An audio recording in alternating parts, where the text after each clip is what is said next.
சென்ற முறையின் தொடர்ச்சியாக இன்றைய எங்களுடைய சிந்தனை அமையப் போகிறது. அதாவது உண்மையான இறை வழிபாடு என்றால் என்ன, அதைதான் பார்க்க போகின்றோம்.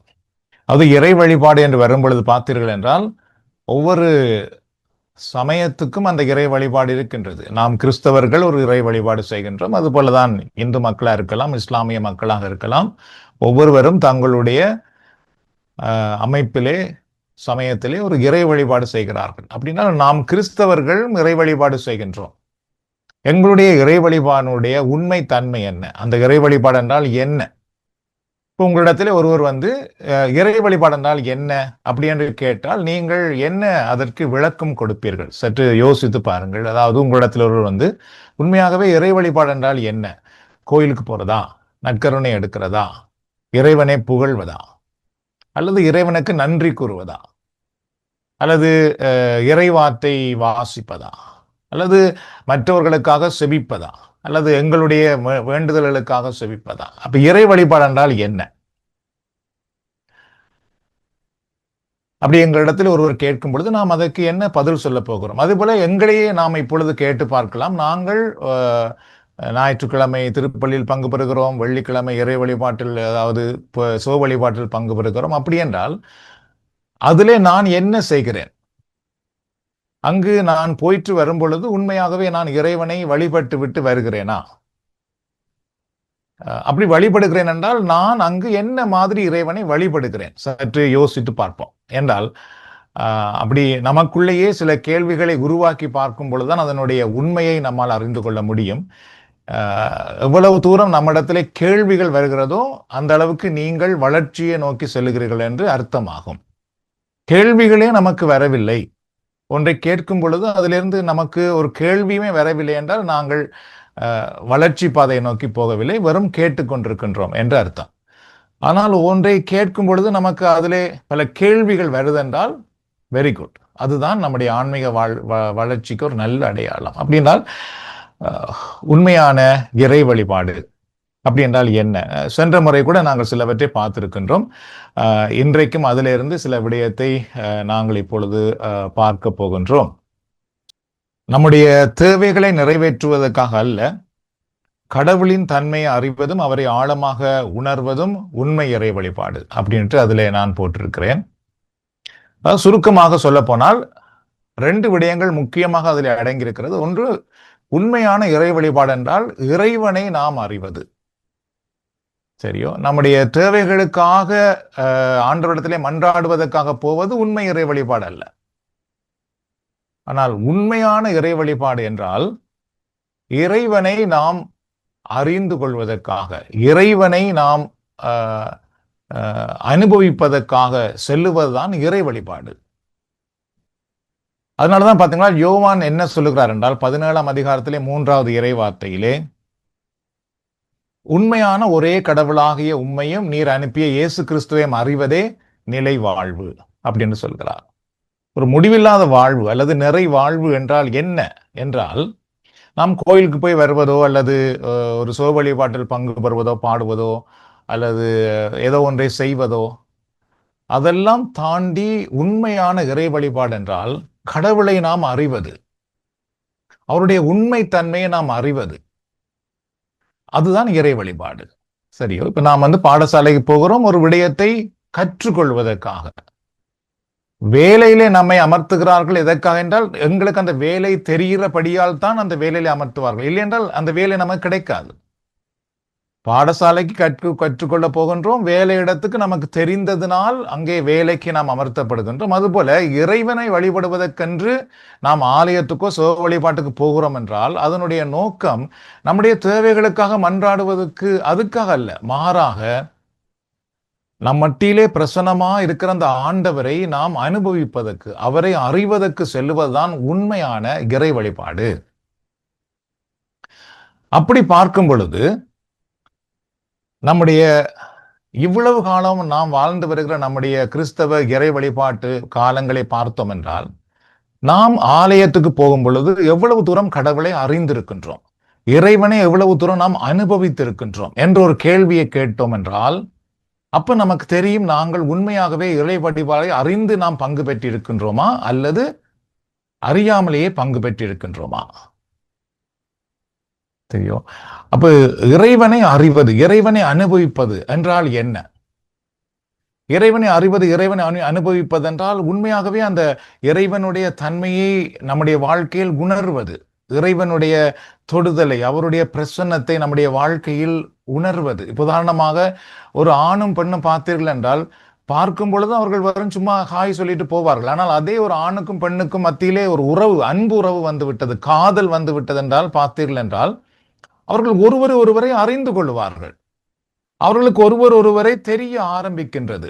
உண்மையாகவே அவர்கள் பார்த்தீர்கள் என்றால் ஒருவருடைய உணர்வை மற்றவர்கள் உணர்ந்து கொள்ளக்கூடிய அளவுக்கு அவருடைய நெருக்கமான உறவு வளர ஆரம்பித்து விடுகிறது. அதுதான் காதல். மற்றபடி அது காதல் இல்லை. அவர்கள் சும்மா பார்ப்பார்கள், பழகுவார்கள். ஆனால் காதல் என்று ஒன்று வந்து விட்டது, அல்லது கணவன் மனைவி என்று ஒன்று வந்து விட்டது. அங்கே உணர்வு கூட புரிந்து கொள்ளப்படுகிறது, உணர்வுகள் கூட அங்கு பகிர்ந்து கொள்ளப்படுகிறது. அது போலதான் இறைவனை நாம் வழிபடுகிறோம் என்றால் இறைவனுடைய அந்த உண்மைத்தன்மை, அவர் எவ்வளவு இரக்கம் உள்ளவர், அவர் எவ்வளவு அன்புள்ளவர், அவர் எவ்வளவு அக்கறை உள்ளவர் என்பதை நம்முடைய வாழ்க்கையில் அனுபவிப்பது, அதை உணர்ந்து கொள்வதுதான் உண்மையான இறை வழிபாடு. அதைதான் இங்கே யோவான் எழுதுகிறார். உண்மையான ஒரே கடவுளாகிய உம்மையும் நீர் அனுப்பிய இயேசு கிறிஸ்துவையும் அறிவதே. அப்ப நம்முடைய கிறிஸ்தவ வாழ்க்கையை எடுத்து பார்க்கும் பொழுது நமக்கு எவ்வளவு கடவுளை பற்றி தெரியும் அப்படி என்று கேட்டால் அங்கே நாம் தோற்று போய் நிற்கின்றோம். அப்ப எதற்காக கோயிலுக்கு போனோம் என்று கேட்டோம் என்றால் ஒரு சிலர் கடமைக்காக போயிருக்கிறார்கள், ஒரு சிலர் பயத்துக்காக போயிருக்கிறார்கள். ஞாயிற்றுக்கிழமை நாம் போகின்றால் அது பாவம், சரியோ, கடன் திருநாள், அது பாவம் அப்படி என்று போயிருக்கிறோம். ஒரு சிலர் நாங்கள் சின்னன்லேருந்தே அதுக்காக பயிற்றுவிக்கப்பட்டோம், அதனாலே சாகும் வரைக்கும் போவோம் என்றால் அது அப்படியே உடலுக்குள்ள வந்துட்டது, சரியோ. ஒரு ஒரு ஒரு பசி எடுப்பது போல போகவில்லை என்றால் எங்களுக்கு அது ஒரு மாதிரி ஃபீலிங்கா இருக்குது, அது ஒரு நல்ல ஒரு கம்ஃபர்டபுளா இல்லை, அதனால நிறைய பேர் போகிறோம். அப்ப நாம் உலகாலம் போய் எவ்வளவு அறிந்தோம். இங்கேதான் பார்த்தீர்கள் என்றால் அழகை எப்பொழுதுமே நாம் கடவுளை அறிய முடியாதபடி, அனுபவிக்காதபடி தடுப்பதற்காக அவன் எதை வேணுமென்றாலும் பயன்படுத்துவான். அதை நாம் முதலாவது புரிந்து கொள்ள வேண்டும். அழகை நாங்கள் உண்மையாகவே கடவுளை உணர்ந்து அனுபவிக்காதபடி எதை வேணுமென்றாலும் பயன்படுத்தி எப்படி வேணுமென்றாலும் அவன் தடைகளை உருவாக்குவான். சரி, இப்பொழுது நீங்கள் பார்த்தீர்கள் என்றால் நாங்கள் ஒரு இறை வழிபாட்டிலே நாங்கள் பங்கு பெற போகும் பொழுது நாங்கள் எங்களுடைய சுயத்தோடு, அதாவது எங்களுடைய மாமிச சக்தியோடு மட்டும் நாம் இறைவனை வழிபட போவதற்கும் பரிசுத்த ஆவியானவருடைய துணையோடு நாம் இறைவனை வழிபடுவதற்கும் நிறைய வித்தியாசங்கள் இருக்கிறது, சரியோ. அதை நாம் இப்பொழுது பார்க்கலாம். அப்ப அதை பார்க்கும் பொழுது நமக்கு தெரியும், நாங்கள் ஒரு இறை வழிபாட்டிலே பங்கு பெற போகும் பொழுது மாமிசத்தோடு, அதாவது எங்களுடைய ஊனியல்போடு நாங்கள் போய் ஒரு இறை வழிபாட்டில் பங்கு பெற்றி வருகின்றோமா அல்லது பரிசுத்த ஆவியானவருடைய துணையோடு நாங்கள் போய் பங்கு பெற்றி வருகின்றோமா? அதையும் நாம் இப்பொழுது பார்க்கும் பொழுது நமக்கு தெரியும் நாங்கள் எந்த வகையில் செயல்படுகிறோம் என்று. பார்த்தீர்கள் என்றால் தூய ஆவியானவர் எவ்வாறு நம்மை இறைவனை வழிபட நடத்துகின்றார் என்று பார்த்தீர்கள் என்றால் நாம் கடவுளை புகழ்வதற்கும் அவருடைய இயல்பை உணர்வதற்கும் அவர் வார்த்தைகளை கேட்பதற்கும் மேலும் நம்மை முழுமையாக அவரிடத்திலே, கடவுளிடத்திலே அர்ப்பணிப்பதற்கும் பரிசுத்த ஆவியானவர் நம்மை வழி நடத்துகின்றார். இந்த இறை வழிபாட்டில் இருக்க வேண்டிய முக்கியமான நிகழ்வுகள் இந்த நிகழ்வுகள், சரியோ. அதாவது இறைவனை புகழ்வது, கடவுளை புகழ்வது என்றால் என்ன அர்த்தம்? வெறும் உதட்டினால் அல்ல, அதை பிற ஒரு முறை பார்ப்போம். உதட்டினால் அல்ல, அவருடைய தன்மைகளை நாங்கள் அனுபவித்ததினாலே, அதை உணர்ந்ததினாலே அவரை புகழ்வது, சரியோ. இப்போ உதாரணமாக நான் ஆண்டவரே, என்னை மன்னிக்கிற ஆண்டவரே உம்மை நான் போற்றுகிறேன் என்று நான் சொல்லுகிறேன் என்றால் உண்மையிலே கடவுள் என்னை மன்னித்திருக்கிறார் என்ற அந்த உணர்வு, அந்த அனுபவம் எனக்குள்ளே இருக்க வேண்டும். அந்த அனுபவத்தோடு நான் இறைவனை புகழ வேண்டும்.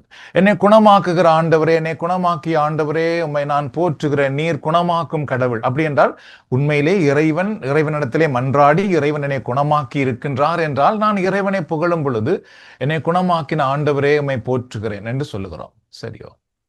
நாம் புகழவே இல்லை. இறை வழிபாட்டுக்கு சென்று இறைவனையே புகழாமல் நான் வந்து கொண்டிருக்கின்றேன் அப்படின்றது அதனுடைய அர்த்தம் என்ன? நாங்கள் இன்னும் இறைவனை அனுபவிக்கவில்லை. அப்படி என்றால் நாங்கள் ஊனியல்வோடு போய் பங்கு பெற்றி வருகின்றோம். அதாவது இறைவனுக்கும் நமக்கும் எந்த விதமான தொடர்போ அல்லது எந்த விதமான அனுபவமோ இல்லை. வெறும் சும்மா கோயிலுக்கு போகிறோம் வருகிறோம், கோயிலுக்கு போகிறோம் வருகிறோம், ஊனியல்வோடு போகின்றோம். அங்கு இறைவனை பார்க்க முடியாது. ஊனியல்வோடு என்றால் பரிசுத்த ஆவியானவர் நமக்கு கொடுக்கப்பட்டதை இறைவனை நமக்கு காட்டுவதற்காக. அப்ப ஊனியல்வினால் கடவுளை காண முடியாது. சரியோ? அப்ப பரிசுத்தாவினால் மட்டும் காண முடியும். அப்ப ஊனியல்வோடு நாம் இருப்போம் என்றால் போவோம், அதில் பங்கு பெற்றி கொண்டிருப்போம், அங்கு நமக்கு தெரிந்தவைகளை சொல்லுவோம், அங்கே பார்த்து கொண்டிருப்போம், ஏதோ ஒன்று செய்வோம், திருப்பி வருவோம். அப்ப இறைவனை பற்றி அறிந்தீர்களா? நமக்கு ஒன்றும் தெரியாது. இறைவனை புகழ்ந்தீர்களா? நமக்கு தெரியாது, புகழ தெரியாது. சரி, அதுக்கு பிறகு பார்த்தால் அவருடைய இயல்பை உணர்வது. இப்ப இந்த இறை வழிபாட்டிலே பார்த்தீர்கள் என்றால், இப்ப எங்களுடைய சுப வழிபாட்டிலே பார்த்தீர்கள் என்றால், நிறைய நேரங்களிலே அந்த புகழ்ச்சி நேரம், இறை வார்த்தையை கேட்கிற நேரம், விண்ணப்ப நேரம் எல்லாம் சில மக்கள் அப்படியே அழுவார்கள். கண்ணீர் ஓடிக்கொண்டிருக்கிறது. என்ன அர்த்தம்? அர்த்தம் என்னவென்றால் அவர்கள் உணர்கிறார்கள், கடவுளுடைய பிரசன்னத்தை அந்த நேரத்திலே உணர்கிறார்கள். சரியோ? அப்ப அந்த நேரம் அவர்கள் வெம்பி அழுகிறார்கள், ஆண்டவரே என்று கடவுளோடு ஒரு உறவு அவர்களுக்குள்ளே வருகிறது. சோ இறைவனை நாம் அந்த நேரத்திலே உணரவில்லை என்றால் அங்கு நாம் ஊனியல்வால் செயல்பட்டு கொண்டிருக்கிறோம். பரிசுத்த ஆவியானார் வழிநடத்தப்படும் பொழுது தூய ஆவியானவர் என்ன செய்கிறார் என்றால் அந்த உணர்வை நமக்கு கொடுக்கின்றார். மூன்றாவது பார்த்தீர்கள் என்றால் அவர் வார்த்தைகளை கேட்பதற்கு பரிசுத்த ஆவியானவர் நம்மை ஊண்டி தள்ளுவார். அந்த வார்த்தையை கேட்க வேண்டும், வார்த்தையை கேட்க வேண்டும். கடவுள் இப்ப என்ன எங்களோடு பேச போகிறார்? அப்படி அந்த இறை வார்த்தையை கேட்கும் பொழுது பார்த்தீர்கள் என்றால் அது நமக்கு அப்படியே நம்மோடு பேசுவது போல இருக்கும். நம்முடைய உள்ளத்திலே அது பதிய ஆரம்பித்து விடுகின்றது. சோ இவைகள் தான் அந்த உண்மை இறை வழிபாட்டிலே நடக்கின்ற உன்னதமான அனுபவம். ஆனால் நாங்கள் வெறும் அந்த ஊனியல்வோடு போனோம் என்றால் அப்படியே இப்படி கையை கட்டி கேட்டுக்கொண்டே இருப்போம்.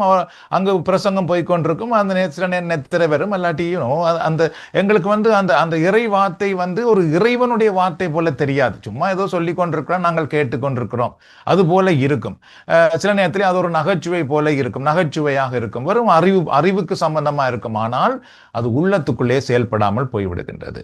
சரி, அதுக்கு பிறகு பார்த்தீர்கள் என்றால் நம்மை முழுமையாக அவருக்கு அர்ப்பணிக்க வைப்பார் பரிசுத்த ஆவியானவர். இதனால்தான் இந்த சுப வழிபாட்டிலே பங்கு பெறுகிற மக்கள் மத்தியிலே பார்த்தீர்கள் என்றால் அவர்களுக்குள்ளே ஒரு அர்ப்பணிப்பு ஆரம்பமாகிறது. அதுக்கு பிறகு அவர்கள் செபிக்க வேண்டும், இறை வார்த்தை வாசிக்க வேண்டும், மற்றவர்களுக்கு கடவுளை பற்றி சொல்ல வேண்டும், இறைவணி செய்ய வேண்டும், அப்படி நான் இனி பரிசுத்தமாய் இருக்க வேண்டும் என்ற ஒரு அர்ப்பணிப்பு அங்கு உருவாகிறது. சரியோ? சோ உண்மையான இறை வழிபாட்டிலே நாங்கள் நிறைவான பங்கெடுப்பு எடுக்க வேண்டும் என்றால் எங்களுக்கு தேவை பரிசுத்த ஆவியானவர். இந்த தூய ஆவியினுடைய வழி நடத்தல் வழியாக தான் இவைகளை நாங்கள் அனுபவிக்க முடியும். சரி, இப்ப நாம் பார்க்கும் பொழுது நாங்கள் இறை வழிபாட்டிலே 2 விதமாக பங்கு பெறலாம். ஒன்று ஊனியல்வோடு பங்கு பெறலாம், 2வது பரிசுத்த ஆவியானுடைய துணையோடு பங்கு பெறலாம். நாம் ஊனியல்வோடு பங்கு பெற்றினோம் என்றால் உண்மையான இறை வழிபாட்டிலே நாம் பங்கு பெற மாட்டோம். ஆனால் பரிசுத்த ஆவியானுடைய துணையோடு பங்கு பெற்றினோம் என்றால் மட்டும்தான் அந்த உண்மையான இறை வழிபாட்டிலே நாங்கள் பங்கு பெறுகிற மக்களாக மாறுகின்றோம். சரி, இப்ப நாம் பார்க்கும் பொழுது பார்த்தீர்கள் என்றால் சில மக்கள் என்ன நினைப்பார்கள், இந்த சிவ வழிபாடு ஏன் சிவ வழிபாட்டெல்லாம் ஏன் பங்கு பெற வேண்டும், இது சரியானதா பிழையானதா என்றெல்லாம் கேட்டுக்கொண்டிருப்பார்கள். சரி, இப்ப உங்களுக்கு இதுல இருந்து ஒரு புரிய ஆரம்பிக்கும். சிவ வழிபாட்டிலே நான் பங்கு பெற ஆரம்பித்ததினாலே நான் உண்மையாகவே இறைவனை வழிபட ஆரம்பித்திருக்கின்றேன், இறைவனை நான் புகழுகின்றேன், இறைவனை நான் அனுபவிக்கின்றேன், இறை வார்த்தையை நான் கேட்கின்றேன், என்னை நான் அர்ப்பணித்திருக்கின்றேன் என்ற அனுபவம் நிச்சயமாக ஒவ்வொருவருக்கும் ஏற்படுகிறது இந்த சிவ வழிபாட்டிலே. அப்ப இந்த சிவ வழிபாடு என்பது உண்மையாகவே நமக்கு தேவையான ஒன்று, அது நம்ம வளர்க்கப்பட வேண்டிய ஒன்று என்றால் அதுதான் இன்றைக்கு நம்முடைய குடும்பங்களிலே உண்மையான இறை வழிபாட்டை நமக்கு கொடுக்கின்ற ஒன்றாக இருக்கின்றது. சரி, ஆகவே கத்தோலிக்க மக்களாகிய நமக்கு திருப்பலியும் இறை வழிபாடும் பார்த்தீங்கன்னா ரெண்டுமே மிக முக்கியமான ஒன்று. அது நமக்கு ஒரு பெரிய ஆசீர்வாதம் என்று நாம் சொல்ல வேண்டும். இதிலே ஒன்று இல்லை என்றால் ஐ டோன்ட் நோ, எனக்கு தெரியாது அது எந்த அளவுக்கு எங்களை நிறைவாக்கும் என்று. சரியோ? ஆனால் ரெண்டும் நமக்கு கிடைப்பது நமக்கு கிடைத்த ஒரு பெரிய ஆசீர்வாதம். ரெண்டிலும் நமக்கு ஒன்றிலே நாங்கள் தூய ஆவியானவருக்கு அதிக முக்கியத்துவம் கொடுக்கின்றோம், அங்கே வந்து சிவ வழிபாட்டில் தூயான முக்கியத்துவம் கொடுத்து அங்கு செபிக்க பழகின்றோம், இறைவார்த்தையை கேட்கின்றோம், இறைவனை புகழுகின்றோம், எங்களை விட்டு கொடுக்கின்றோம். அங்கு அப்படிப்பட்ட ஒரு ஆசீர்வாதம் எங்களுக்கு அங்கே கிடைக்கிறது. அதுக்கு பிறகு திருப்பலியிலே வந்து பார்த்தீர்கள் என்றால் அங்கு வந்து உண்மையாகவே இறை வார்த்தையில் சொல்லப்பட்டிருப்பது போல அங்கு உண்மையாகவே ஒரு நல்ல அர்ப்பணிப்பு வந்து அங்கே நடைபெறுகின்றது, நல்ல தூய்மையான முறையிலே நடைபெறுகின்றது. ஸோ அது வந்து நம்முடைய உண்மையான இறை வழிபாட்டுக்கு ஒரு நல்ல ஆசீர்வாதமாக அமைந்திருக்கின்றது. சரி, இப்போ வந்து உண்மையாகவே நாங்கள் வந்து இறை வழிபாட்டிலே பங்கு பெறும் பொழுது, உண்மையாகவே இறை வழிபாட்டிலே பங்கு பெறும் பொழுது அதனால் நமக்கு கிடைக்கின்ற நன்மைகள் என்ன, சரியோ அதை இப்பொழுது பார்க்க போகிறோம். அப்படி என்றால் இதிலிருந்து நமக்கு தெரியும் வந்து நாங்கள் உண்மையாகவே இறைவனுடைய அந்த இறை வழிபாட்டிலே உண்மையாய் நாம் பங்கு பெறுகின்றோமா, அப்படி பங்கு பெறும் பொழுது நமக்கு கிடைக்கின்ற நன்மைகள் என்ன என்பதை பார்க்க போகின்றோம். என்றால் சில மக்கள், அதிகமான மக்கள், 90க்கு மேலான மக்கள் வந்து 90% மேலான மக்கள் சிவ வழிபாட்டிற்கும் சரி ஆலயத்துக்கும் சரி பங்கு பெற போகும் பொழுது தேவைகளுக்காக மன்றாடுவோம், அங்கு போனா இது கிடைக்கும் அப்படின்னு நினைக்கிறார்கள். சிலர் நினைக்கிறார்கள் நாங்கள் போகவில்லை என்றால் கடவுள் தண்டிப்பார், அப்படி என்றெல்லாம் நினைக்கிறார்கள். சரியோ, அப்ப கடவுளிடத்தில் போய் மன்றாடுவோம், கடவுள் நமக்கு இதை கொடுப்பார் அப்படின்னு நிறைய பேர் நினைக்கிறார்கள். ஆனால் நாம் இறை வழிபாட்டிலே உண்மையாய் பங்கு பெறும் பொழுதே நிறைய ஆசீர்வாதங்கள் நம்மேல் வருகிறது. அதை நாம் கட்டாயமாக புரிந்து கொள்ள வேண்டும். நாம் கேட்காமலேயே நமக்கு நிறைய ஆசீர்வாதங்கள் வந்து இறை வழிபாட்டிலே உண்மையாய் பங்கு பெறும் பொழுது நமக்கு கிடைக்கின்றது. சரி, அவைகளை நாம் இப்பொழுது பார்க்கலாம். சுருக்கமாக பார்த்தோம் என்றால் யோவான் 16:13 ஒரு முறை அதை பார்ப்போம். யோவான் 16:13, அதாவது உண்மையை வெளிப்படுத்தும் தூய ஆவியார் வரும் பொழுது அவர் முழு உண்மையை நோக்கி உங்களை வழி நடத்துவார் என்று யோவான் எழுதுகிறார். சரி, யோவான் 16:13 இந்த பரிசுத்த ஆவியார் நம்மை ஆட்கொள்ளும் பொழுது பார்த்துக்கிட்டால் அவர் நிறைய உண்மையை நோக்கி வழி நடத்துவாராம். சரி, தூய ஆவியானவருடைய வேலையே எங்களை உண்மைக்குள் வழி நடத்துவது, உண்மையை நோக்கி வழி நடத்துவது.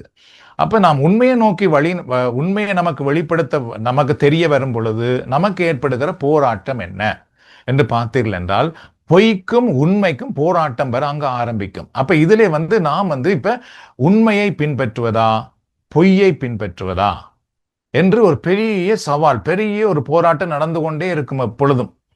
இதுல வந்து நாம் எப்பொழுது உண்மையின் பக்கம் சாகின்றோமோ அப்பொழுது பரிசுத்த ஆவியானவர் எங்களை மென்மேலும் நிறைத்து எங்களை வழி நடத்துவார். ஆனால் அவர் உண்மையை நமக்கு வெளிப்படுத்தியும் நாங்கள் அதுக்கு கீழ்ப்படியாமல் பொய்மையின் பக்கம் நிற்போம் என்றால் இயேசு கூட சொல்லியிருக்கின்றார், அதாவது மணமகனுக்கு எதிராக பேசுகின்ற வார்த்தைகள் கூட மன்னிக்கப்படும், ஆனால் தூய ஆவியானவருக்கு எதிராக செய்யப்படுகிற குற்றங்கள் மன்னிக்கப்படாது என்று. இப்ப தூய ஆவியானவர் ஒரு விடயத்தை நமக்கு வெளிப்படுத்தும் பொழுது அதை நாம் எதிர்த்தோம் என்றால் அது வந்து நமக்கு ஆசீர்வாதத்தை கொடுக்காது. அப்ப நாம் உண்மையை அறியும் பொழுது எவ்வளவு தூரம் உண்மையின் பக்கம் நாங்கள் சாகின்றோமோ அவ்வளவு தூரம் நமக்கு நிறைவான ஆசீர்வாதம் காண முடியும் என்றால் பரிசுத்த ஆவியானவர் நிறைய உண்மையை நோக்கி வழி நடத்துகிறார். 2வது பார்த்தீர்கள் என்றால் ரோமையர் 12ஆம் அதிகாரம் 1வது இறைவார்த்தை, சகோதர சகோதரிகளே, கடவுளுடைய இரக்கத்தை முன்னிட்டு உங்களை வேண்டுகிறேன், கடவுளுக்கு உகந்த தூய உயிருள்ள பலியாக உங்களை படையுங்கள், இதுவே நீங்கள் செய்யும் உள்ளார்ந்த வழிபாடு. இதை பற்றி நாங்கள் அடுத்த முறை நாங்கள் அதை பற்றி பார்க்க போகின்றோம். ஆனால் சுருக்கமாக நான் சொல்லுகிறேன் பாருங்கள். தூய பவுல் இறை வழிபாடு செய்ய போகின்ற மக்களிடத்திலே கேட்டுக்கொள்கின்றார், சகோதர சகோதரிகளே, கடவுளுடைய இரக்கத்தை முன்னிட்டு உங்களை நான் வேண்டுகிறேன். தூய பவுல் சொல்லுகிறார், எங்களிடத்திலே அவர் வந்து கெஞ்சி கேட்கிறார், கடவுளுக்கு உகந்த தூய உயிருள்ள பலியாக உங்களை படையுங்கள். நீங்கள் இறை வழிபாட்டுக்கு போகும் பொழுது வரும் அவரிடத்தில் அவரை புகழ்வது, அவருடைய அனுபவிப்பது மட்டுமல்ல, அவரிடத்திலே ஒன்றை வேண்டிக் கொண்டிருப்பது மட்டுமல்ல, நீங்கள் உங்களை உயிருள்ள பலியாக அவருக்கே படையுங்கள், இதுவே நீங்கள் செய்யும் உள்ளார்ந்த வழிபாடு. எங்களுக்குள்ளே நடக்கின்ற உண்மையான வழிபாடு என்பது எங்களை இறைவனுக்கு அர்ப்பணிப்பதுதான். சரி, இந்த இறைவனுக்கு அர்ப்பணிக்கின்ற நிகழ்வு கூட பார்த்தீங்கன்னா இந்த சிவ வழிபாட்டிலே தான் நிறைய நடக்கிறது. வருகிற மக்கள் அதற்கு பின்பு கடவுள் மேல் நம்பிக்கை வைத்து தங்களுடைய தவறுகளையே உணர்ந்து நாங்கள் இறைவனோடு வாழ வேண்டும், இறைவனுக்காக வாழ வேண்டும் என்ற ஒரு உள்ளுணர்வு அங்கு ஏற்படுகிறது. பாருங்கள், இது எவ்வாறு ஏற்படுகிறது என்றால் பரிசுத்த ஆவியானவர் வழியாக. அப்ப தூய ஆவியானவர் வந்து நமக்கு என்ன செய்கிறார் என்றால் எங்களை உயிருள்ள பலியாக இறைவனுக்கு அர்ப்பணிப்பதற்கு அவர் நமக்கு உதவி செய்கிறார், நம்மை தூண்டுகிறார். அப்ப நிறைய குடும்பங்கள்ல இப்ப சென்ற வாரம் கூட ஒரு ஒரு ஒரு சகோதரி கதைக்கும் பொழுது சொன்னார்கள், பிரதர், இந்த கூட்டங்களில் பங்கு பெற்று ஆரம்பித்த பிறகுதான் நான் என்னுடைய வீட்டில் ஒரு உண்மையான தாயாக, உண்மையான மனைவியாக இருக்க வேண்டும் என்ற உணர்வே எனக்கு வந்திருக்கிறது என்று. அந்த அளவுக்கு அவர்கள் இவ்வளவு காலம் கோயிலுக்கு போய் வந்த கத்தோலிக்க கிறிஸ்தவர்கள் தான். ஆனால் இப்பொழுது பாருங்கள், அவர்களிடத்திலே அந்த வந்த உணர்வு என்னவென்றால், நான் உண்மையாக, அதாவது கடவுளுக்கு ஏற்ற ஒரு மனைவியாக, கடவுளுக்கு ஏற்ற ஒரு தாயாக இருந்து நடத்த உண்டு. அங்கு அர்ப்பணிப்பு உருவாகுது பாருங்கள். அப்ப இதுதான் உள்ளார்ந்த நம்முடைய உடலையே நம்மை அர்ப்பணித்து இறைவனை வழிபடுகின்ற ஒரு உன்னதமான இறை வழிபாடு. சரி, இப்ப நாம் பார்க்கலாம். உண்மையாகவே இறைவனை வழிபடும் பொழுது நமக்கு கிடைக்கின்ற நன்மைகள், அதிலே 4 நன்மைகள் இதிலே நான் குறிப்பிடுகின்றேன். சரியோ? உண்மையாக இறைவனை வழிபடும் பொழுது நமக்கு ஏற்படுகின்ற நன்மைகள். இவளை கேட்கும் பொழுது உங்களுக்கு என்னென்ன கேள்வி வருதோ அதை தயவு செய்து குறித்து வைத்துக் கொள்ளுங்கள். நான் ஏற்கனவே போன முறையும் சொல்லியிருக்கின்றேன். அடுத்த முறைகளிலே பங்கு பெறும் பொழுது உங்களுக்கு இதிலே என்ன கேள்வி வந்தது அதை கட்டாயமாக நீங்கள் கேட்டு அறிந்து கொள்ள வேண்டும். இந்த கேள்விகள் வரவில்லை என்றால் கேட்டு பாருங்கள். கேள்விகள் வர வேண்டும், கட்டாயம். கேள்விகள் தான் நம்முடைய வாழ்க்கையை வளர்க்கிறது. சரி, உண்மையான இறை வழிபாடு நமக்கு கொடுக்கும் நன்மைகள். முதலாவது பார்த்தீர்கள் என்றால், கடவுளின் ஆளுமை நமது வாழ்வில் வெளிப்படுகிறது. இது ஒரு பெரிய ஆசீர்வாதம். இந்த ஆசீர்வாதம் நாம் சும்மா கிடைக்காது. நமக்கு இந்த ஆசீர்வாதம், அதாவது நாம் உண்மையாய் இறைவனை வழிபட ஆரம்பிக்கும் பொழுது பார்த்துண்டால் கடவுள் நம்மை ஆளுமை செய்ய ஆரம்பிப்பார். அதென்ற என்ன அர்த்தம்? ஆளுமை செய்வதென்றால் என்ன அர்த்தம்? யாராவது சொல்ல முடியுமா? கடவுள் நம்மை ஆளுமை செய்கிறார் அப்படின்னால் என்ன அர்த்தம்? நம்மை வழி நடத்துவது. ஓகே. பிள்ளைகளை நமக்கு சுட்டி காட்டுவது. ஓகே. பிழையான பாதையிலே போகாமல் சரியானவற்றை தேர்ந்தெடுக்க செய்வது. Okay, good, thank you. வேற யாராவது? அவருடைய முழு கட்டுப்பாட்டுக்குள்ள எங்களை வச்சிருக்கிறாரு. சரி, எல்லாத்தையும் சேர்த்து பொதுவா சொன்னா அவருடைய கட்டுப்பாட்டுக்குள்ள எங்களை இருக்கும்படி அவர் வச்சிருக்கிறார். Okay, very good. ஓகே, வேற யாராவது? சரி, இப்போ உதாரணமா கட்டுப்பாட்டுக்குள் வைத்திருப்பது அப்படின்னு பார்க்கும் பொழுது சில பேர் அதை வித்தியாசமா விளங்கிடக்கூடாது. அதாவது அவர் நம்மை கட்டுப்படுத்தி வைத்திருக்கின்றார், அப்படி அர்த்தம் அல்ல. அதுக்கு சரியான அர்த்தத்தை கூறுகின்றேன். அதே நேரத்திலே பார்த்துக்கின்றால் இறைவன் நம்மை திருத்துகிறார் அல்லது இறைவன் நம்மை வழி நடத்துகின்றார். அப்படி வரும் பொழுது அதுல ஒரு பகுதியாக இருக்கின்றது. இறைவன் நம்மை ஆளுமை செய்கிறார் என்றால் உண்மையான அர்த்தம் என்னவென்றால், இறைவன் நம்மை பொறுப்படுத்திக் கொள்ளுகின்றார். அப்படியே முழுவதுமாக இறைவன் நம்மை பொறுப்படுத்தி விடுவார். அப்படி பொறுப்படுத்தி விடுகிறான் என்ன அர்த்தம் என்றால், அவர் நம்மை அப்படியே பாதுகாக்கிறவராக, நமக்கு அடைக்கலம் தருகிறவராக மாறி விடுவார். சரியோ? அப்ப நமக்கு என்ன தேவை வருகிறதோ, நமக்கு என்ன தீங்கு வருகிறதோ, எல்லா விதத்திலும் இறைவனே நம்மை பாதுகாப்பார். அவர் நமக்கு பொறுப்பாக்கி விடுகிறார், அவ்வளவுதான். அவர் நம்மை ஒருபோதும் இப்ப கட்டுப்படுத்தி இல்லை, இப்படித்தான் இருக்க வேண்டும், அப்படித்தான் இருக்க வேண்டும், இல்லை என்றால் நான் உன்னை தண்டிப்பேன் அல்லது உன்னை என்றால் நான் விட்டு விடு, அப்படி அல்ல, அர்த்தம் அல்ல. அதாவது நமக்கு அவர் முழுவதும் பொறுப்பாக மாறிவிடுகின்றார். இது கேட்டு நமக்கு கிடைக்கிறதான்னு கேட்டால் இல்லை, இது கேட்காமலேயே நமக்கு கிடைக்கிறது. எவ்வாறு கிடைக்கிறது என்றால், நாங்கள் உள்ளுணர்வோடு இறைவனை உண்மையாக வழிபடும் பொழுது, இறைவனிடத்திலே உண்மையாக நம்மை அர்ப்பணித்து வாழும் பொழுது, கடவுள் நம்மை, நம்முடைய குடும்பத்தை ஆளுமை செய்ய ஆரம்பிக்கின்றார். அப்படி ஆளுமை செய்ய ஆரம்பிக்கும் பொழுது பார்த்தீர்கள் என்றால், தீய சக்தியினால் நம்மை நெருங்க முடியாது, நம்முடைய வாழ்க்கையை, நம்முடைய குடும்பத்தை தீங்கிழைக்க முடியாது. என்றால் இறைவன் நமக்கு ஆளுமையாக வந்து விடுகின்றான். சரி, இரண்டாவது பார்த்துக்கின்றால் கடவுளுடன் நெருக்கமான ஆரோக்கியமான உறவு வளரும். நாம் இறைவனோடு உண்மையாகவே இறைவனை வழிபட ஆரம்பிக்கும் பொழுது கடவுளுக்கும் நமக்கும் நல்ல ஒரு ரிலேஷன்ஷிப், நல்ல ஒரு உறவு, ஆரோக்கியமான உறவு வளர ஆரம்பிக்கும். சரியோ? சரி, கடவுளுக்கும் நமக்கும் ஒரு உறவு வளர்கிறது. அப்படி என்றால் அதனுடைய அர்த்தம் என்ன? அதனுடைய வெளிப்பாடு என்ன? அதை யாராவது சொல்ல முடியுமா? இப்ப உதாரணமாக எங்களுக்கும் கடவுளுக்கும் உறவு வளர்ந்து வருகிறது, இதனுடைய வெளி தோற்றம் என்ன, அல்லது இதனுடைய அடையாளம் என்ன? யாராவது சொல்ல முடியுமா? இறைவனுக்கு பிரியமில்லாத விடயங்களை நாம் செய்ய மாட்டோம். நேர்மையற்ற, நீதியற்ற, உண்மைக்கு புறம்பான சில விடயங்களை நாம் ஆண்டவருக்கு இது விருப்பமில்லை என்று நாங்கள் புறக்கணிச்சிருவோம், போகாமல் விலத்திடுவோம். ஓகே, தேங்க்யூ, நன்றி. வேற யாராவது? எப்போதும் ஒரு மன மகிழ்ச்சியோடு இருப்போம். Okay, good. Okay, thank you. வேற யாராவது? ஆண்டவன் கட்டளையை கடைபிடித்து வாழுவோம். ஓகே, தேங்க்யூ, நன்றி. ஸோ அப்போ பார்த்தீர்கள் என்றால் நெருக்கமான உறவு வளர்கிறது என்றால் நீங்கள் சொன்ன அத்தனையும் உறவு வளர்ந்ததினால் வருகின்ற நன்மைகள். சரியோ? உதாரணமாக அன்பு, சமாதானம் கிடைக்கிறது, நிம்மதி கிடைக்கிறது. அது உறவு வளர்ந்ததினால் கிடைக்கிறது. கடவுள் நம்மை திருத்துகிறார், பாதுகாக்கிறார், சரியான பாதையில் வழி நடத்துகிறார், பிழை என்று சொல்லுகிறார். இது உறவு வளர்ந்ததினால் நமக்கு கிடைக்கின்றது. கட்டளைகளை கடைபிடிப்பது உறவு வளர்ந்ததினால் நமக்கு ஏற்பட்ட அர்ப்பணிப்பு தான் அவைகள். ஆனால் உறவு வளர்கிறது என்னுடைய அர்த்தம் என்னவென்றால், நாம் இறைவனோடு, அதாவது செபத்தின் மூலமாக, இறை வார்த்தை வாசிப்பதன் மூலமாக, அதாவது மற்றவர்களை இறைவன் நிமித்தம் ஏற்றுக்கொள்வதன் நிமித்தமாக நமக்கும் இறைவனுக்கும் ஏற்படுகிறது தான் அந்த உறவு. சரி, உதாரணமாக இந்த உறவு இல்லாமல் நம்மால் வாழ நமக்கு கஷ்டமா இருக்கும். செபிக்காமல் இருப்பதென்றால் மிக கஷ்டமா இருக்கும். சரியோ? இறை வார்த்தை வாசிக்காமல் இருக்கிறோம் என்றால் நமக்கு ஒரு கஷ்டமா இருக்கும். என்றால் நான் இறைவனோடு என்ன உறவு வைக்காமல் இருக்கிறேனே, இன்றைக்கு நான் என்ன செபிக்கவில்லையே, இன்றைக்கு நான் என்ன இறை வார்த்தை வாசிக்கவில்லையே. சரியோ? அப்ப அதுதான் அந்த உறவு. உதாரணமாக நாம் வேலைக்கு போகிறோம். வேலையில இருந்து பாருங்கள், தொலைபேசி தொடர்பு கொண்டு நம்முடைய வீட்டுக்காரரோடு நாம் கதைக்கின்றோம், வீட்டில் உள்ளவர்களோடு கதைக்கின்றோம். ஏன்? நமக்கு உறவு இருக்கிறதுனாலே. எல்லாரோடையும் கதைப்பதில்லை, உள்ளவர்களோடு கதைக்கின்றோம். ஏன்? அது உறவின் அடையாளம். அதுபோல கடவுளுக்கும் நமக்கும் ஒரு ஆரோக்கியமான உறவு உறவு வளர ஆரம்பிக்கிறது எப்படி? நாம் உண்மையாகவே இறைவனை வழிபட ஆரம்பிக்கும் பொழுது அந்த உறவு. சரி, அது இன்றைக்கு நீங்கள் சிவ வழிபாட்டிலே பங்கு பெற்றது நிமித்தம் நமக்கு வந்திருக்கிறதா? நிறைய பேருக்கு அது வந்திருக்கிறது. அது ஒரு பெரிய சாட்சியாக இருக்கிறது. அவர்கள் ஒவ்வொரு நாளும் செபிக்கிறார்கள், இறை வார்த்தையை வாசிக்கின்றார்கள், இறைவனை பற்றி அறிந்து கொள்ளுகிறார்கள். இறைவனை பற்றி இப்ப நிறைய தெரியுது பாருங்கள், எங்கள் சிவ வழிபாட்டிலே பங்கு பெறுகிற மக்களுக்கு. சரியோ? அவர்கள் இறைவனை பற்றி புகழ்ந்து பாட வேண்டும் என்று விரும்புகிறார்கள். சோ இது என்ன அடையாளம்? இது இறைவனுக்கு நமக்கு ஏற்பட்ட உறவு. இதை நாம் செபித்து நமக்கு கிடைத்ததா? இல்லை, செபிக்காமலேயே கிடைத்தது. இறைவனை நாம் வழிபட வழிபட வழிபட அது நமக்குள்ளே எப்படி வளர்ந்து கொண்டே வருகிறது அந்த உறவு.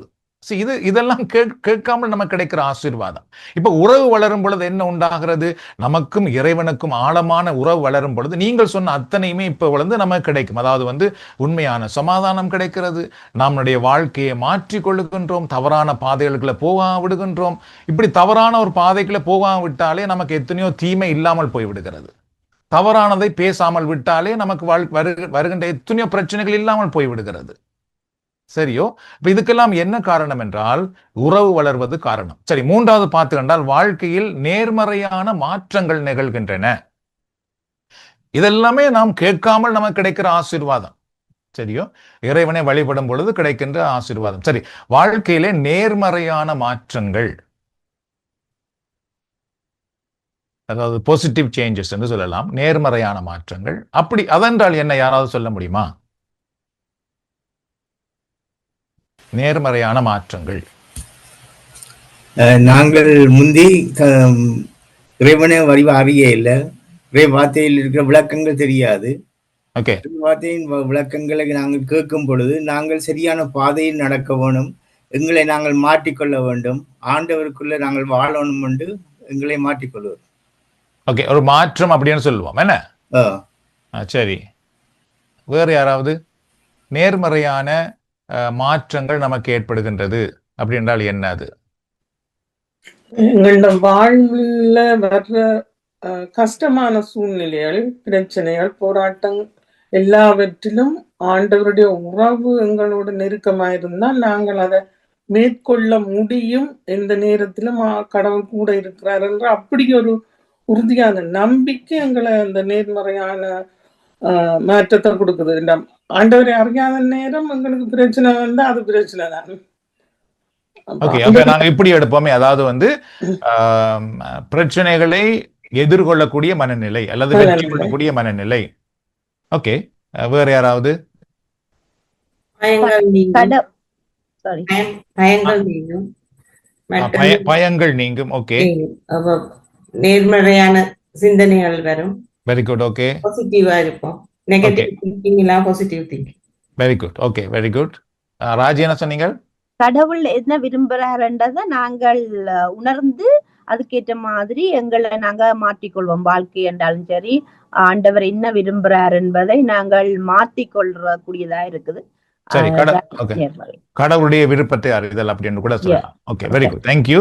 ஸோ இப்போ வந்து பார்த்தீர்கள் என்றால் இந்த நேர்மறையான மாற்றங்கள் இவைகள் எல்லாமே இப்போ இது உண்மையாகவே உங்களுடைய ஒரு அனுபவமாக கூட நாம் எடுத்துக்கொள்ளலாம்.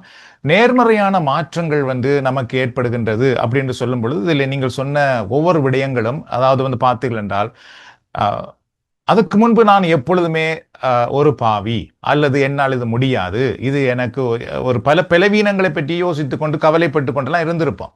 ஆனால் இப்பொழுது பார்த்தீர்கள் என்றால் இல்லை, இறைவன் என்னோடு இருக்கின்றார், என்னால் இதை செய்ய முடியும், இறைவன் எனக்கு வெற்றி கொடுப்பார், இறைவன் என்னை வாழ வைப்பார். சரியோ, எல்லாமே நேர்மறையான சிந்தனைகளாக மாற்றப்பட ஆரம்பித்திரும். முந்தையெல்லாம் இருளை கண்டெல்லாம் நாம் பயப்படுவோம். இப்ப அப்படி இல்லை, தேவையில்லாததுக்கெல்லாம் நாம் பயப்பட மாட்டோம். ஏனென்றால் இதெல்லாம் பிழை, இப்படியெல்லாம் நாம் பயப்படக்கூடாது, நான் இறைவன் என்னோடு இருக்கின்றார். சரியோ, நேர்மறையான சிந்தனைகள், நேர்மறையான வாழ்க்கை முறைகள் நிறைய நமக்குள்ளே வர ஆரம்பித்து விடும். இதெல்லாம் தேவையில்லாத ஒன்று, இதிலே உண்மையே இல்லையே, இதெல்லாம் அர்த்தம் இல்லாத ஒன்று, ஸோ இதுக்கெல்லாம் நான் நேரம் செலவழிக்க கூடாது, இதிலெல்லாம் நம்முடைய வாழ்க்கையை நாம் செலவழிக்க கூடாது, அர்த்தமானது என்ன என்பதை அறிந்து அதிலே வாழக்கூடிய ஒரு நிலைகள் நேர்மறையான வாழ்க்கை முறை. இந்த நேர்மறையான வாழ்க்கை முறை நமக்கு வந்தாலே போதும், நம்முடைய வாழ்க்கையிலே நிறைய உயர்வு வர ஆரம்பித்திடும். சரியோ, நேர்மறையான எண்ணமே நமக்கு இல்லாமல், நேர்மறையான வாழ்க்கை முறையே நமக்கு இல்லாமல் நாம் எவ்வளவுதான் இறைவனிடத்திலே மன்றாடினாலும் நம்முடைய வாழ்க்கையில ஒரு புதுப்பித்தலே வராது. என்றால் நாம் எப்பொழுதும் கீழ் நோக்கியே சிந்தித்துக் கொண்டிருப்போம், கீழ் நோக்கியே பார்த்து கொண்டிருப்போம். அப்ப நாம் மேல் நோக்கி வர முடியாது. ஆனால் இந்த இறை உறவிலே வளர ஆரம்பிக்க, இறைவனை உண்மையாய் வழிபட ஆரம்பிக்க பார்த்து என்றால் நமக்கு நிறைய நேர்மறையான சிந்தனைகள் வர ஆரம்பித்திடும். சரியோ, அப்ப இல்லை, இறைவன் என்னோடு இருக்கின்றார், என்னை பற்றி நான் இப்படி நினைக்கக்கூடாது, என்னை பற்றி நான் மேலாக நினைப்பேன், கடவுள் என்னை வாழ வைப்பார், நான் பாவி அல்ல, நான் இப்பொழுது கடவுளுடைய பிள்ளை. இப்படிப்பட்ட நிறைய நேர்மறையான எண்ணங்கள் வந்து இந்த உண்மையாகவே இறைவனை வழிபடும் பொழுது நமக்கு ஏற்படுகின்றது. சரி, நான்காவது பார்த்தீர்கள், பிறர் சேவை மனப்பான்மை உருவாகின்றது. இது வந்து உண்மையாகவே இறைவனை வழிபடும் பொழுதுதான் நமக்கு கிடைக்கின்ற ஒரு ஆசீர்வாதம். பிறர் சேவை, அதாவது பிறருக்கு நான் வந்து ஒரு உதவியாக இருக்க வேண்டும், பிறருக்கு நான் வந்து ஒரு உப்பாக ஒளியாக இருக்க வேண்டும், பிறருக்கு நான் தீங்குழைக்க கூடாது, பிறருக்கு நான் நன்மை செய்கிறவனாக இருக்க வேண்டும். அதனாலதான் பாருங்கள், இப்பொழுதெல்லாம் வந்து நிறைய பேர் ஒருவருக்கு பிரச்சனை என்றால் நீங்கள் அப்படியே செபிக்க ஆரம்பித்து விடுகிறீர்கள், செபிக்கிறீர்கள். மற்றவர்கள் மேல் உண்மையான அன்பு அக்கறை ஏற்படுகிறது. நேரம் ஒதுக்கி அவர்களோடு உங்களுடைய வேலையெல்லாம் நிறுத்தியே அவர்களோடு நேரம் ஒதுக்கி நீங்கள் கதைக்கிறீர்கள், நேரம் ஒதுக்கி நீங்கள் சுபம் பண்ணுகிறீர்கள். சரியோ, இது வந்து எப்படி வந்தது? பிறர் சேவை மனப்பான்மை எப்படி நமக்குள்ளே வந்தது? இதற்காக நாம் செபித்திருக்கிறோமான்னு கேட்டால் இல்லை, செபிக்காமலேயே நமக்குள்ளே வந்திருக்குது இதெல்லாம். அப்ப இந்த பிறர் சேவை நமக்குள்ளே வருவதாலேயே நம்முடைய குடும்பத்திலே பார்த்துக்கொண்டால் நிறைய நன்மைத்தனங்கள் உருவாக ஆரம்பித்து விடுகின்றது. நாம் வந்து ஒரு நல்லவர்களாக மற்றவர்களுக்கு நாம் மாறி விடுகின்றோம். அப்ப இது போன்ற ஆசீர்வாதம் எல்லாம் நமக்கு வந்து எப்படி கிடைக்கிறது என்றால், உண்மையாகவே நாம் இறைவனை வழிபட ஆரம்பிக்கும் பொழுது, அதாவது வந்து கடவுளை நாம் அறிந்து அவரை அனுபவிக்க ஆரம்பிக்கும் பொழுது, எங்களை அர்ப்பணிக்க ஆரம்பிக்கும் பொழுது இது போன்ற நிறைய நன்மைத்தன்மைகள் நமக்கு வருகின்றது. சரி, அப்ப இப்ப நாம் என்ன பார்க்கிறோம் என்றால், அதாவது இறை வழிபாடு என்றால் என்ன என்றால், வெறும் எங்கள் தேவைகளுக்காக மன்றாட போவதல்ல இறை வழிபாடு, வெறும் பாடிவிட்டு வருவதல்ல இறை வழிபாடு, நமக்கு தெரிந்தவைகளை சொல்லிவிட்டு வருவதல்ல இறை வழிபாடு. இறை வழிபாடு என்றால் அங்கே பரிசுத்த ஆவியானவருடைய வழிநடத்தலுக்கு என்னை விட்டு கொடுத்து இறைவனை உணர்வது, இறைவன் யார் என்று அறிவது, இறைவன் எங்களுக்கு செய்தவைகளை நினைத்து அந்த இடத்திலே நாம் இறைவனுக்கு புகழ்வது, இறைவனுக்கு நன்றி கூறி அதுக்கு பின்பு எங்களையே நாம் இறைவனிடத்திலே ஒப்பு கொடுப்பது. ஆண்டவரே, என்னை என் குடும்பத்தை உம்மிடத்துல நான் அர்ப்பணிக்கின்றேன், நீரே ஏற்றுக்கொள்ளும். இவ்வளவும் செய்தாலே போதும், கடவுள் எங்களுக்கு இப்ப இதிலே பார்த்த அத்தனை ஆசீர்வாதங்கள் இதுக்கு மேலே நிறைய இருக்கிறது, அதெல்லாம் நமக்கு தானாகவே வர ஆரம்பிக்கிறது. இறைவனுக்கு எங்களை அர்ப்பணித்தவுடனேயே இறைவன் எங்கள் குடும்பத்தை, எங்களுடைய வாழ்க்கை, எங்கள் எதிர்காலத்தை, எங்கள் வருமானத்தை, எங்கள் உடல்நிலையை, எல்லாவற்றையும் ஆளுமை செய்ய ஆரம்பித்து விடுவார். அதெல்லாம் நமக்கு அப்படியே சேர்த்து கொடுக்கப்படுகிற ஒன்றாக வந்து விடுகிறது. அதனாலதான் நீங்கள் பார்த்தீர்கள் என்றால், கலாத்தியர் 2ஆம் அதிகாரத்தில் 20வது இறைவார்த்தையிலே என்ன சொல்லுகிறார் என்றால் தூய பவுல், எனவே இனி வாழ்பவன் நான் அல்ல, கிறிஸ்துவே என்னுள் வாழ்கிறார். இறைமகன் மீது கொண்டுள்ள நம்பிக்கையின் அடிப்படையில் நான் இவ்வுலகில் வாழ்கிறேன். இவரே என் மீது அன்பு கூர்ந்தார், எனக்காக தம்மையே ஒப்புவித்தார். சரியோ? இப்ப இங்க பார்த்தீர்கள் என்றால் தூய பவுல் ஒரு உன்னதமான அனுபவத்தை சொல்லுகிறார். அதாவது ஒரு உண்மையான இறை வழிபாட்டின் அனுபவத்தை இங்கு அவர் கூறுகின்றார். என்ன சொல்லுகிறார் என்றால், முன்பு நான் தான் வாழ்ந்தேன், ஊனியல்போடு வாழ்ந்தேன், எனக்காக நான் வாழ்ந்து கொண்டிருந்தேன், எனக்குள்ளே பெருமை இருந்தது, எனக்குள்ளே நான் தான் ஒரு யூதன் என்ற ஒரு நிலை இருந்தது, நான் ஒரு பரிசேயன் என்ற எண்ணம் இருந்தது. ஆனால் இனி வாழ்பவன் நான் அல்ல, கிறிஸ்துவே என்னுள் வாழ்கின்றார். இப்படிப்பட்ட ஒரு அனுபவம் வருவதுதான் உண்மையான இறை வழிபாடு. ஆனால் இது இல்லாமல் இருந்த நாம் இறை வழிபாட்டிலே பங்கு பெற்றினாலும் அதனால நிறைய பாருங்கள், இப்போ நிறைய உயர்வு தாழ்வு, சாதி பிரச்சனை, அந்த பிரச்சனை, இந்த பிரச்சனை, இந்த பங்கு அவர்களுடையது, இந்த பங்கு அவர்களுடையது என்றெல்லாம் நாம் சொல்லிக் கொண்டிருக்கிறோம். இதுக்கு இறை வழிபாடு என்று பெயரும் கொடுத்து கொண்டிருக்கின்றோம். ஆனால் இறைவார்த்தை சொல்லுகின்ற இறை வழிபாடு என்பது அதல்ல. இனி வாழ்பவன் நான் அல்ல, கிறிஸ்துவே என்னில் வாழ்கின்றார். அதுக்கு பின் பாருங்கள், இறைமகன் மீது கொண்டுள்ள நம்பிக்கையின் அடிப்படையில் நான் இவ்வுலகில் வாழ்கிறேன். இந்த உலகிலே அவர் என்ன சொல்றான், நான் இந்த உலகத்திலே இப்பொழுது நான் எப்படி வாழ்கிறேன் என்றால், என்னிடத்தில் இருக்கிற பொருட்களையும் என் அறிவையும் என் அந்தஸ்தையும் நம்பி நான் வாழவில்லை. இறைமகன் மேல் கொண்டுள்ள நம்பிக்கையினால்தான் நான் வாழ்ந்து கொண்டிருக்கின்றேன். இதுதான் உண்மையான ஒரு கிறிஸ்தவ வாழ்க்கை. அதுக்கு பின்பு இவரே என் மீது அன்பு கூர்ந்தார், எனக்காக தம்மையே ஒப்புவித்தார். அப்ப அவர் என்ன உணர்கிறார் என்றால், இயேசு தன்னையே எனக்காக தந்திருக்கின்றார் நான் வாழ்வதற்காக. இதுதான் உண்மையான ஒரு இறை வழிபாட்டினுடைய தன்மையாக மாற்றப்படுகின்றது. சரி, இப்ப நாம் பார்த்தீர்கள் என்றால் உண்மையான இறை வழிபாட்டிலே நாம் பங்கு பெறும் பொழுது அடுத்தது நமக்கு கிடைக்கின்ற ஒரு உன்னதமான பெரிய ஆசீர்வாதம் என்ன என்பதை பார்க்க போகின்றோம். இது பார்த்தீர்கள் என்றால் இது இறைவனை உண்மையாய் வழிபடுவதால் மட்டும்தான் நமக்கு கிடைக்கின்றது, மற்றபடி நமக்கு கிடைக்காது. வழிபடும் பொழுது நமக்கு கிடைக்கின்ற ஒரு உன்னதமான ஆசீர்வாதம் அது என்னென்று பார்த்தீர்கள் என்றால், நம்முடைய உண்மையான இறை வழிபாடு எங்களுடைய வாழ்க்கையை மாற்ற ஆரம்பித்து விடுகிறது. இது ஒரு பெரிய ஆசீர்வாதம். இங்கேதான் சாத்தான் தோற்று போகிறான், நாங்கள் வெற்றி அடைகின்றோம். இந்த ஒரு நிலை நமக்கு தானாகவே வர ஆரம்பித்திடும். நாம் உண்மையாக இறைவனை வழிபட ஆரம்பித்தாலே போதும், எங்களுடைய வாழ்க்கையிலே ஒரு பெரிய மாற்றம் கொஞ்சம் கொஞ்சமாக வர ஆரம்பித்து கொண்டு வரும். அது இறைவனுக்கு ஏற்ற ஒரு வாழ்க்கையாக மாற ஆரம்பித்து விடும். இது வந்தாலே போதும், நம்முடைய வாழ்க்கையிலே நாம் எப்பொழுதும் கடவுளுடைய வல்லமையோடு வாழுகிற மக்களாக மாறிவிடுகின்றோம். உண்மையான இறை வழிபாடு நம்முடைய வாழ்க்கையை மாற்றுகிறது. நம்முடைய வாழ்க்கை இறைவனால் மாற்றப்படவில்லை என்றால், நாங்கள் இறைவனை வழிபடும் பொழுது தூய ஆவியானவர் வழியாக வழிபடவில்லை, ஊனியலின் மூலமாக வழிபடுகின்றோம். சரியோ? அப்ப அதனால இன்றைக்கு நிறைய கிறிஸ்தவ வழிபாடுகளிலே சண்டைகள், போட்டி பொறாமைகள், பிரிவினைகள், இது எல்லாத்துக்கும் என்ன காரணம் என்றால் ஊனியல்பு தான் காரணம். பரிசுத்த ஆவியானவர் அங்கு இல்லை, பரிசுத்த ஆவியானவருக்கு இடம் கொடுக்கவில்லை. அதனாலே ஏற்படுகிற பிரச்சனைகள் தான் இவைகள் எல்லாவற்றுக்கும் காரணம். ஆனால் உண்மையாக இறைவனை வழிபட ஆரம்பிக்கும் பொழுது நம்முடைய வாழ்க்கை இறைவனுக்கு ஏற்ற விதமாக மாறும். அப்பொழுது நாம் என்ன சொல்லுவோம் என்றால், எங்களை வெறுத்து சிலுவையை சுமக்கிறவர்களாக மாறுவோம். கிறிஸ்துவை போல எல்லோரையும் ஏற்றுக்கொள்ளுகிறவர்களாக மாறுவோம். நம்முடைய வாழ்க்கையில உண்மையான மாற்றம். சரி, அது கீழே நான் என்ன போட்டிருக்கேன் பாருங்கள். இது வெறும் அறிவூட்டல் அல்ல, மாறுபட்ட வாழ்க்கையின் வெளிப்பாடாகும். இது ஆழமான ஆன்மீகத்தில் நம்மை வளர்த்தெடுக்கிறது. அதாவது பார்த்தீர்கள் என்றால், இறை வழிபாடு என்பது வெறும் அறிவு சம்பந்தமான ஒரு விடயம் அல்ல. இறை வழிபாடு என்பது அனுபவம் சம்பந்தமான நிகழ்வு. நம்முடைய வாழ்வின் மாற்றத்தை கொண்டு வருகிற ஒன்றுதான் இறை வழிபாடு. இறை வழிபாடு ஒருவருடைய வாழ்க்கையை மாற்றவில்லை என்றால் அவர்கள் உண்மையாகவே இறைவனை வழிபடவில்லை, அவ்வளவுதான் அர்த்தம். அவர்கள் கோயிலுக்கு போய் வருவது வீண் என்றது அர்த்தம். சரி, அவர்கள் பக்தர்களாக இருக்கலாம், ஆனால் இறை மக்கள் அல்ல. பக்தர்கள் என்பது யாருக்குமே பக்தரா இருக்கலாம். சினிமா நடிகருக்கும் பக்தரா இருக்கலாம், ஒரு புனிதருக்கு பக்தரா இருக்கலாம், அல்லது ஒரு விளையாட்டு வீரருக்கு பக்தரா இருக்கலாம். அதாவது பக்தர்கள், அவ்வளவுதான். தேர் இஸ் ஒன்லி ஃபேன், அவ்வளவுதான். அவர்களுடைய பக்தர்கள். சரியோ?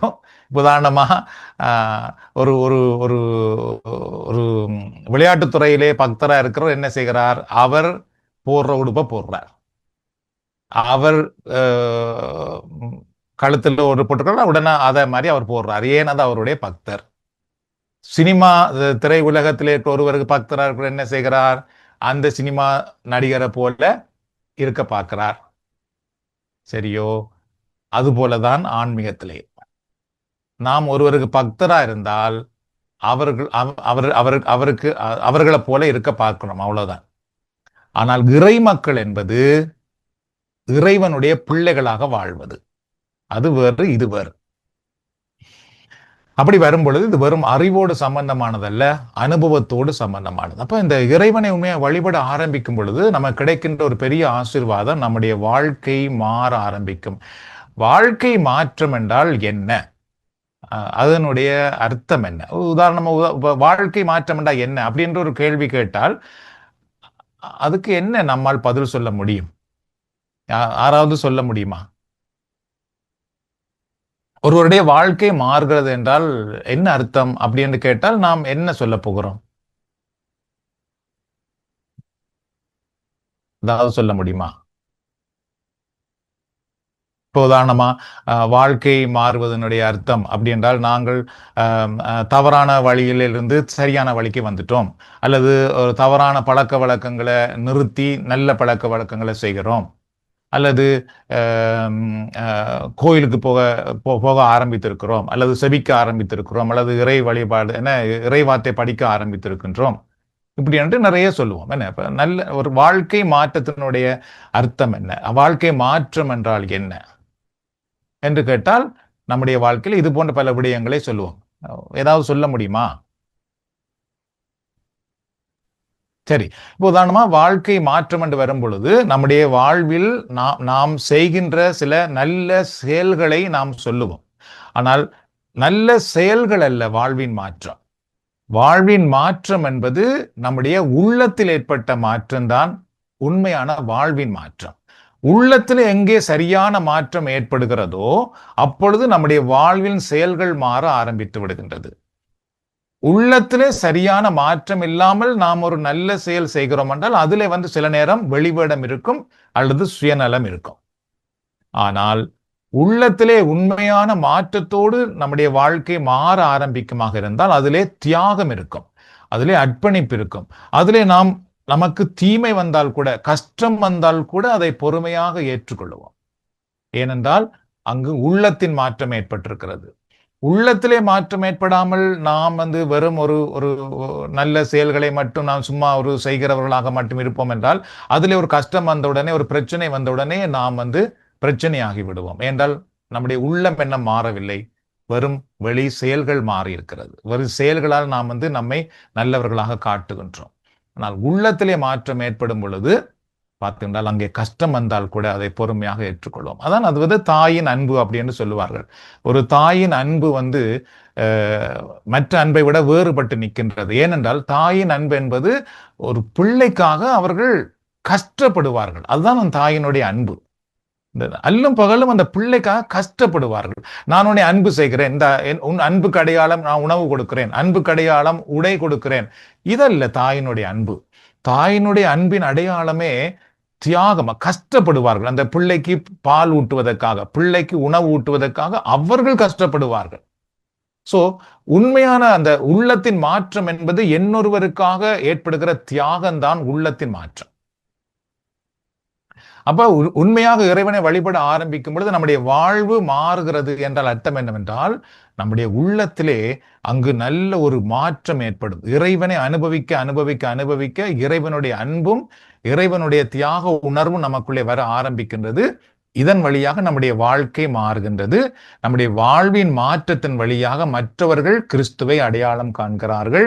அதே நேரத்திலே நாம் மற்றவர்களும் நம்மால் ஆசீர்வதிக்கப்படுகிறார்கள். நாமும் அந்த இறை ஆசிரை அனுபவிக்க ஆரம்பித்து விடுகின்றோம். சோ அதான் உண்மையான இறை வழிபாட்டில் ஏற்படுகிற மாற்றம். சரி, இன்னொன்றை நாம் பார்க்கலாம். இந்த உண்மையான உள் மாற்றத்துக்கு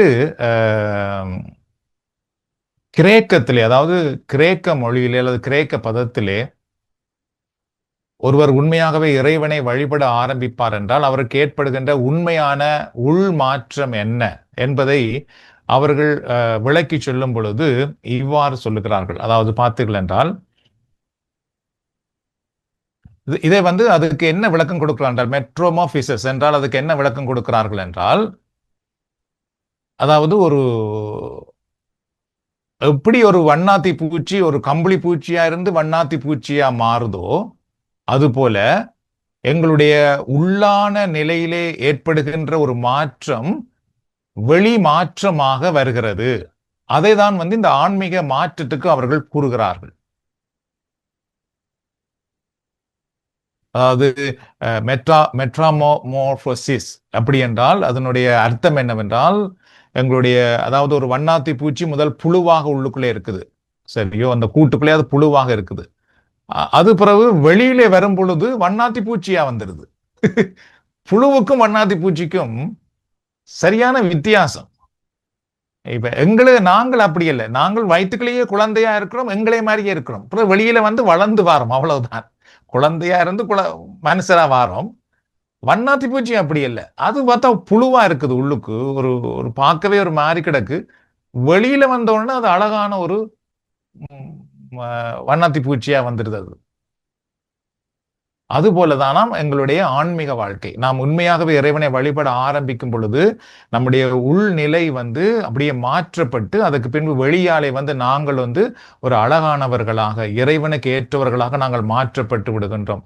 அப்ப உண்மையான இறை வழிபாடு என்பது பார்த்திருந்தால் எங்களை ஒரு வண்ணாத்தி பூச்சியாக மாற்றுவதுதான் உண்மையான இறை வழிபாடு அப்படி என்று இறையியல் ஆசிரியர்கள் கூறுவார்கள். தெரியும். அப்ப அதுதான் உண்மையான இறை வழிபாடு. அப்ப அந்த மாற்றம் நமக்குள்ளே வருகிறது என்றால் நாங்கள் உண்மையாகவே இறைவனை இப்பொழுது வழிபட ஆரம்பித்திருக்கின்றோம், உண்மையாக இறைவனை வழிபட்டு கொண்டிருக்கின்றோம் என்பது அதனுடைய அர்த்தமாகும். சரி, இப்ப நாம் வந்து கடைசியான ஒரு விடயத்தை பார்த்து நாம் முடிக்கலாம். நாம் இப்பொழுது கிறிஸ்துவுக்குள்ளே நம்முடைய வாழ்க்கையிலே ஒரு உண்மையான மாற்றம் ஏற்படும் பொழுது அதனால் நமக்கு கிடைக்கின்ற ஆசீர்வாதங்கள் என்ன, அதுதான் நாம் பார்த்து சுருக்கமாக பார்த்து முடிப்போம். என்றால் நிறைய மக்கள் வந்து கடவுளை வழிபடும் பொழுது நாங்கள் இறைவனிடத்துல போய் கேட்டால் இவைகள் கிடைக்கும் ஒரு விடயத்தை பெற்றுக்கொள்வதற்காக இறைவனை தேடுகிறார்கள். அதல்ல உண்மை. உண்மையாகவே நாம் இறைவனை வழிபடும் பொழுது அது தானாகவே இறைவன் அந்த ஆசீர்வாதங்களை நம்ம கொடுத்து கொண்டே இருக்கின்றார். அப்ப அது என்ன, உண்மையாகவே நம்முடைய வாழ்க்கை இப்பொழுது மாற ஆரம்பிக்கிறது என்றால், நம்முடைய உள்ளான நிலை மாற ஆரம்பிக்கிறது என்றால் நமக்கு கிடைக்கின்ற ஆசீர்வாதம் என்ன, அதான் நாம் இப்பொழுது பார்க்க போகிறோம். என்றால் அதான் நான் எப்பொழுதும் வழிபாட்டிலே சொல்வேன், வழிபாட்டுக்கு வரும் பொழுது நாம் மற்றவர்களுக்காக யாரும் வர வேண்டாம், எங்களுக்காக வருவோம், கடவுளை நாம் நோக்கி பார்ப்போம். வழிபாடு முடிந்து விட்டதா, நாம் அந்த இறை பிரசன்னத்தோடு வீட்டுக்கு போவோம். மற்ற விடயங்களிலே நாம் தேவையில்லாமல் தலையிட வேண்டாம் என்றால் அது நம்முடைய ஆசீர்வாதத்தை கெடுத்துவிடும். என்றால் நாம் இறைவனிடத்திலே வருவோம், நம்மை நாம் அர்ப்பணிப்போம், இறைவனோடு பங்கு பெறுவோம், இறை பணி செய்வோம், பேசாமல் அந்த இறை பிரசன்னத்தோடு இல்லத்துக்கு போய்விடுவோம். இல்லை என்றால் நாம் அந்த ஆசீர்வாதத்தை இழந்து விடுகிறோம். ஆனால் உண்மையாகவே நாமும் இறைவனும் அந்த உறவோடு இருப்போம் என்றால் நமக்கு வேண்டிய நன்மைத்தனங்களை நாம் எவ்வாறு பெற்றுக்கொள்கிறோம் அப்படின்னு பார்த்தீர்கள் 4-5 விடயத்தை நான் சுருக்கமாக சொல்லிவிடுகிறேன். முதலாவது பார்த்தீர்கள் என்றால் புதிய அடையாளம், அதாவது நியூ ஐடென்டிட்டி. கிறிஸ்துவில் புதிய படைப்புகளாக நாம் மாற்றப்பட ஆரம்பித்து விடுகின்றோம். இது வந்து நமக்கு இறைவனால் கொடுக்கப்படுகின்ற ஒரு ஆசீர்வாதம். அதான் 2 கொரிந்தியர் 5:17 சொல்லப்படுகிறது. 2 கொரிந்தியர் 5:17. எனவே ஒருவர் கிறிஸ்துவோடு இணைந்திருக்கும் போது அவர் புதிதாக படைக்கப்பட்டவராய் இருக்கின்றார், பழையன கழிந்து புதியன புரிந்தன அன்றோ அப்படின்னு சொல்லப்படுகிறது. சோ இது வந்து எங்களுக்குள்ளே தானாக வருகிற ஒரு ஆசீர்வாதம். நம்ம இறைவனை வழிபட உண்மையாகவே இறைவனோட நமக்கு உறவு ஏற்பட ஆரம்பிக்கும் பொழுது பார்த்தோம்னா நாம் கிறிஸ்துவுக்குள் புதிய படைப்பாக மாறும். நம்ம இடத்துல இருந்த பழையவைகள் தேவையில்லாத விடயமெல்லாம் நம்மை விட்டு நீங்கி புதியவைகள் வருகிறதாம். இது நமக்கு கிடைக்கின்ற ஒரு பெரிய ஆசீர்வாதம். சரியோ. 2வது பார்த்தீர்கள் என்றால் உள்ளார்ந்த சமாதானமும் ஆனந்தமும். தெரியும். நாம் வந்து நமக்குள்ளே பார்த்துக்கிட்டால் ஒரு பெரிய தெய்வீக சமாதானம் வந்து வர ஆரம்பித்து விடும். அதுக்கு முன்பு பார்த்துக்கிட்டா நமக்குள்ளே தனிமை, பயம், அச்சம், கவலை என்று நிறைய இருக்கும். ஆனால் இப்பொழுது ஒரு தெய்வீக சமாதானம் எப்பொழுதும் நம்மை ஆட்கொண்டு கொண்டே இருக்கும். ஒரு பக்கம் பிரச்சனை நடந்து கொண்டிருக்கும், ஒரு பக்கம் பல கஷ்டங்கள் இருந்து கொண்டிருக்கும், ஆனால் உள்ளமோ எப்பொழுதும் ஆனந்தமாக அமைதியாக இருக்கும். சரியோ. அது வந்து கடவுளால் நமக்கு கிடைக்கிற ஒரு பெரிய ஆசீர்வாதம். இது பணத்தினால் பொருளால் கிடைக்காது. இது இந்த தெய்வீக சமாதானம் இறைவனால் கிடைக்கிறது. அது வந்து நமக்கும் இறைவனுக்கு ஏற்பட உறவு. பாருங்கள், பிலிப்பியர் 4:7 என்ன சொல்லுகிறார் என்றால், அப்பொழுது அறிவெல்லாம் கடந்த இறை அமைதி கிறிஸ்து இயேசுவோடு இணைந்துள்ள உங்கள் உள்ளத்தையும் மனதையும் பாதுகாக்கும் அப்படின்னு சொல்லப்படுகிறது. பாருங்கள், அறிவெல்லாம் கடந்த இறை அமைதி. அப்படி என்றால் இந்த இறை அமைதிக்கு நீங்கள் உங்கள் வார்த்தையினாலே அதுக்கு வரைவிலக்கணம் சொல்ல முடியாது. தெரியும், இந்த உலகத்தினால் அதுக்கு ஒரு வரைவிலக்கணம் சொல்ல முடியாது. இப்ப உதாரணமா வந்து ஒரு ஒரு தாயின் அன்பை, இப்ப என்னுடைய அம்மா என் மேல் வைத்திருக்கிற அன்பு எப்படிப்பட்டது அப்படி என்று ஒரு ஆள் சொன்னா சொல்ல முடியுமான்னு கேட்டால் இல்லை, ஒருத்தராலும் சொல்ல முடியாது. உதாரணமா இதுல இணைந்திருக்கிற தாய்மார், இப்ப நீங்கள் உங்கள் பிள்ளையின் மேல் வைத்திருக்கிற அன்பை என்னிடத்தில் ஒருவர் வந்து நீங்கள் அதை பற்றி ஒருக்கா சொல்லுங்கள் என்று சொன்னால் என்னால் சொல்ல முடியுமா? சொல்ல முடியாது. நான் அப்படி என்றால் என்ன சொல்லுவேன் என்றால், இவர்கள் வந்து நிறைய பாடுபட்டு வேலை செய்து இந்த பிள்ளைகளை வளர்த்தார்கள், அல்லது இவர்கள் எவ்வளவு கஷ்டங்கள் சவால்கள் மத்தியிலே இந்த பிள்ளைகளை பாதுகாத்தார்கள். இப்படி நான் வந்து என்ன சொல்ல போகிறேன் என்றால், உங்களுடைய வெளி அடையாளங்களை வைத்து நான் ஏதோ ஒன்றை சொல்ல போகிறேனே தவிர, நீங்கள் உள்ளத்திலே அவர்கள் மேல் உணர்ந்த அந்த அன்பு பாசம் இருக்கிறதல்லவா, அதை வந்து என்னால் சொல்ல முடியாது. அது உங்களுக்கு மட்டும்தான் தெரியும். சரியோ? நீங்கள் எவ்வாறு உள்ளத்திலே அந்த பிள்ளைகளை நேசித்தீர்கள், எத்தனை தடவை அந்த பிள்ளைகளுக்காக அழுதீர்கள், எவ்வளவு கஷ்டங்களை உங்களுக்குள்ளே சுமந்தீர்கள், அது ஒவ்வொரு தாய்மாருக்கும் இருக்கிற அனுபவம். அது யாராலும் விவரித்து சொல்ல முடியாது. அது போல பார்த்தீர்கள் என்றால், எங்களுக்கும் கிறிஸ்துவுக்கும் மத்தியிலே ஒரு அன்பு சமாதானம் வளர ஆரம்பிக்கும் பொழுது அந்த அன்பு எப்படிப்பட்டது என்பதை நம்மால் விவரித்து சொல்ல முடியாது, இன்னொருவராலும் விவரித்து சொல்ல முடியாது. அந்த அளவு ஒரு அன்பு சமாதானம் நமக்குள்ளே வர ஆரம்பிக்கின்றது. சரி, மூன்றாவது பார்த்தீர்கள் என்றால், பாவத்தின் மேல் நமக்கு வெற்றி கிடைக்கிறது. இதெல்லாமே நாங்கள் இறை உறவில் வளரும் பொழுது நமக்கு கிடைக்கின்ற ஆசீர்வாதங்கள். பாவத்தின் மேல் வெற்றி. ரோமேயர் 6:6 இறைவார்த்தை, நாம் இனிமேல் பாவத்துக்கு அடிமைகளாயிராதபடி நம்முடைய பழைய மனித இயல்பு அவரோடு சிலுவையில் அறையப்பட்டிருக்கிறது. இவ்வாறு பாவத்துக்கு உட்பட்டிருந்த நம் இயல்பு அழிந்து போகும், இது நமக்கு தெரியும் அப்படி என்று எழுதப்படுகிறது. ஸோ இதுல பார்த்தீர்கள் என்றால், நாம் இனிமேல் பாவத்துக்கு அடிமைகளாயிராதபடி, இதை தான் வந்து நாம் கவனிக்க வேண்டும். நாம் இனி பாவம் செய்ய மாட்டோம் என்று இங்கு சொல்லப்படவில்லை. தெரியும், ஏன்னா நாம் எல்லாரும் மனிதர்கள். நாம் வந்து பலவீனத்தின் நிமித்தம் நாங்கள் கட்டாயமாக தவறு இழைக்கத்தான் போறோம், பாவம் செய்யத்தான் போகிறோம். தூய பவுல் என்ன சொல்லுகிறார் என்றால், நாங்கள் இனி பாவத்துக்கு அடிமைகளாயிராதபடி. அப்படின்னா என்ன அர்த்தம்? அடிமை என்பது பாவத்துக்குள்ளேயே வாழ்ந்து கொண்டிருப்பது. ஆனால் அதிலிருந்து நம்மை கடவுள் விடுவித்துட்டார். இப்ப வந்து நாம் அதுக்குள்ளேயே வாழ்வதில்லை. சில நேரத்தில் எங்கள் பலவீனத்தின் நிமித்தம் ஒரு பாவம் செய்து விடுகிறோம், அவ்வளவுதான். அப்படி பாவம் செய்த உடனே நாம் மனம் வருந்த ஆரம்பித்து விடுகின்றோம். அந்த பாவத்துக்குள்ளேயே நாம் இருக்கிறவர்கள் அல்ல, அதிலிருந்து நம்முடைய வாழ்க்கை மாறுபட்டாயிற்று. இப்ப வந்து பாவம் நம்மை அடிமையாய் வைத்திருக்க முடியாது. ஆனால் பலவீனத்து நிமித்தம் சில நேரம் நாங்கள் பாவம் செய்யலாம். சரியோ? ஆகவே நாம் கிறிஸ்துவுக்குள் வந்தாலும் நாம் பாவம் செய்வோமா? ஆம், நாம் பாவம் செய்வோம். ஆனால் உடனடியாக நாம் மனம் வருந்தி விடுவோம். அதே நேரத்தில் நாம் பாவத்துக்கு அடிமையாக இருக்க மாட்டோம். சரி, 4வது பார்த்தீர்கள் என்றால், கிறிஸ்துவின் குணாதிசயங்கள் நமக்குள்ளே வளர ஆரம்பிக்கிறது. கிறிஸ்துவின் குணாதிசயங்கள், அதுதான் கலாத்தியர் 5:22-23 தூய ஆவியின் கனிகள் அப்படின்னு சொல்லப்பட்டிருக்கும். தூய ஆவியின் கனிகளோ அன்பு, மகிழ்ச்சி, அமைதி, பொறுமை, பரிவு, நன்னயம், நம்பிக்கை, கனிவு, தன்னடக்கம் என்பவை ஆகும். சோ இதெல்லாம் இறைவனால் நமக்கு கிடைக்கின்ற என்னது? ஆசீர்வாதம். இறைவனை உண்மையாய் வழிபடும் பொழுது நமக்கு கிடைக்கின்ற ஆசீர்வாதத்தினுடைய வெளிப்பாடுகள் தான் இவைகள். அதனால் நிறைய மக்கள் என்ன நினைக்கிறார்கள், இப்ப நாங்கள் கடவுள் எங்களை நேசிக்கிறார், கடவுள் எங்களை ஆசீர்வதிக்கிறார் அப்படி என்றால் நாங்கள் வரும் பொருளாதாரத்திலே காட்ட அல்லது வேற விடயங்களிலே நாம் பார்க்க நினைக்கின்றோம். அதுவும் உண்மைதான், அதுவும் கிடைக்கிறது தான். ஆனால் அதை எல்லாவற்றை விட மேலானது இந்த ஆசீர்வாதங்கள். சரியோ? அப்ப இது வந்து இந்த கிறிஸ்துவுக்குள் இருந்த குணாதிசயங்கள் நமக்குள்ளே வர ஆரம்பித்து விடுகிறதா அதிலே சொல்லப்பட்ட இந்த தூய ஆவியானவருடைய இந்த கனிகள், இவைகள் எல்லாம் நமக்குள்ளே வர ஆரம்பிக்கிறது. அதுக்கு பின்பு 5வது பார்த்தீர்கள் என்றால், நித்திய வாழ்வின் நம்பிக்கை ஏற்படுகிறது. இதுவும் இறைவனால் நமக்கு கிடைக்கின்ற ஒரு பெரிய ஆசீர்வாதம் தான். அதாவது என்னுடைய வாழ்க்கை முடிவில்லாத வாழ்வை அடைந்து கொள்ளும். நான் இறப்பேன் என்றால் கிறிஸ்துவிடத்திலே போவேன். எனக்கு முடிவில்லாத வாழ்வு உண்டு. அதிலே நமக்கு பயம் இருப்பதற்கு பதிலாக அதிலே நமக்கு உண்மையான அந்த ஒரு புரிந்துணர்வு வர ஆரம்பித்திடும். நான் இந்த உலகத்தை விட்டு போனா இயேசு இடத்துல போறேன், அவ்வளவுதான். அந்த பாவ மன்னிப்பின் நிச்சயம் என்பது கூட இந்த வழிபாட்டின் வழியாக நமக்கு கிடைக்கின்றது. சரியோ?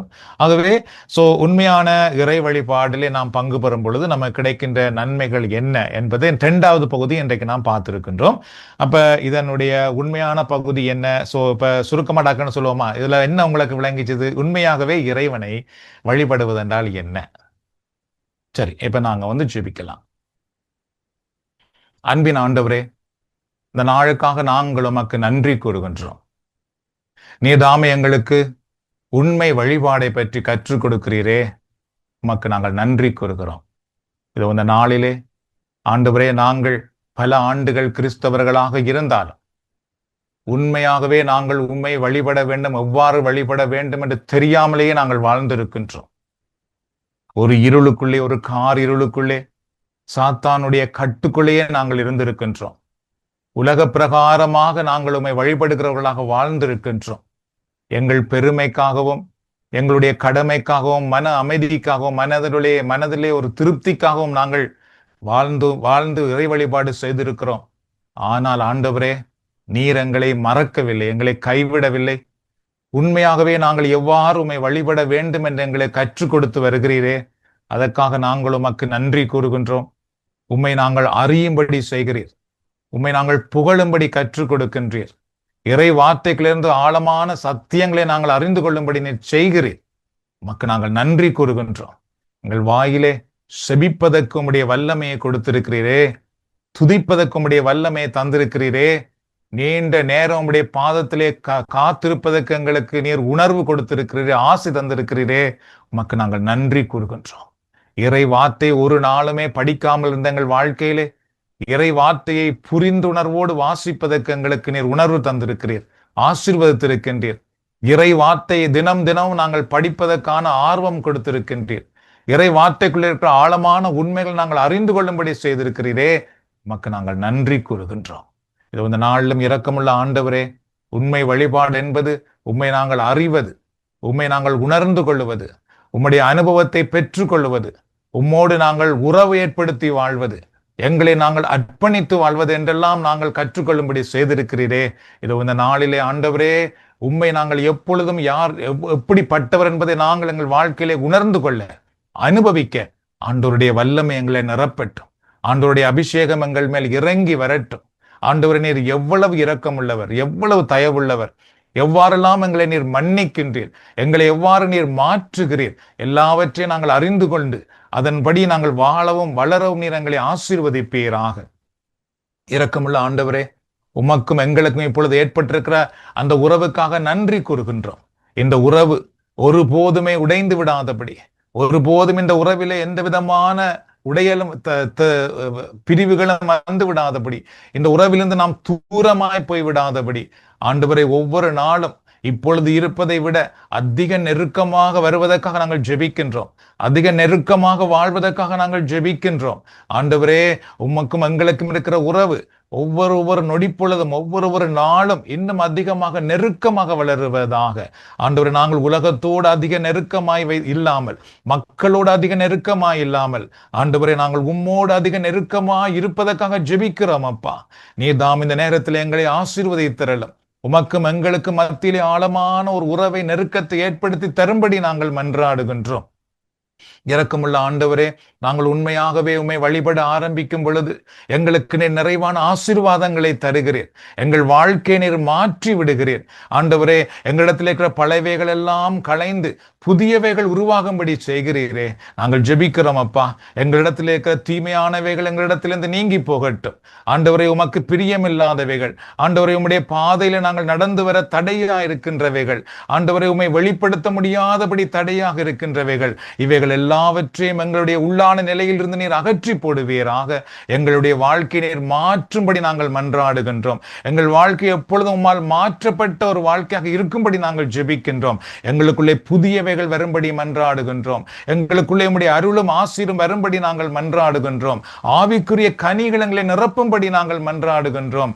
ஆண்டவரே, எங்களோடு வாழ்பவர்கள், எங்கள் குடும்பத்திலே உள்ளவர்கள், எங்களை பார்ப்பவர்கள் உண்மையாகவே உம்முடைய அருள் எங்களோடு இருப்பது, எங்களுக்குள் இருப்பது, எங்களிடத்திலே உண்மையான ஒரு மாற்றத்தை காணக்கூடிய விதமாக ஆண்டவர் எங்களுடைய வாழ்க்கையை மாற்றுவீராக. ஆண்டவரை, நாங்கள் உண்மையாய் வழிபடும் பொழுது நீர் எங்களை ஆளுமை செய்கிறீர், நீர் எங்களை அன்பு செய்கிறீர், நீர் எங்களை ஆசீர்வதிக்கிறீர், எங்களை நீர் பாதுகாத்து வழி நடத்துகின்றீர். ஆண்டவரை, நீர் எங்களுக்கு அடைக்கலமாக இருக்கின்றீர். இதோ இந்த நாளிலும் உம்முடைய திருக்கரத்திலே எங்களை அர்ப்பணிக்கின்றோம். எங்கள் வாழ்க்கைக்கு என்ன வேண்டும் என்பதை நீர் அறிந்திருக்கின்றீர். எங்கள் குடும்பத்துக்கு என்ன தேவை என்பதெல்லாம் நீர் அறிந்திருக்கின்றீர். நீர் எங்களை ஆளுமை செய்யும் பொழுது அத்தனையும் எங்களுக்கு பூரணமாய் கிடைக்கிறதே. இதோ ஆண்டவரே, உம்மிடத்துல நாங்கள் சரணடைகின்றோம். எங்களை அர்ப்பணிக்கின்றோம், எங்கள் குடும்பத்தை அர்ப்பணிக்கின்றோம். ஆசீர்வாதத்து வழி நடத்தும். இயேசுவின் நாமத்தில் மன்றாடினை தருகிற ஆசீர்வாதங்களை, விடுதலையை பெற்றுக் கொள்கிறோம். உங்கள் நல்ல தந்தையே, ஆமென். ஆண்டவராக இயேசு கிறிஸ்துவின் அருளும் கடவுளின் அன்பும் பரிசுத்த ஆவியின் ஐக்கியமும் நம் அனைவரோடு நம்முடைய குடும்பங்களிலும் எப்பொழுதும் இருப்பதாக. பிதா சுதன் பரிசுத்த ஆவியின் பெயராலே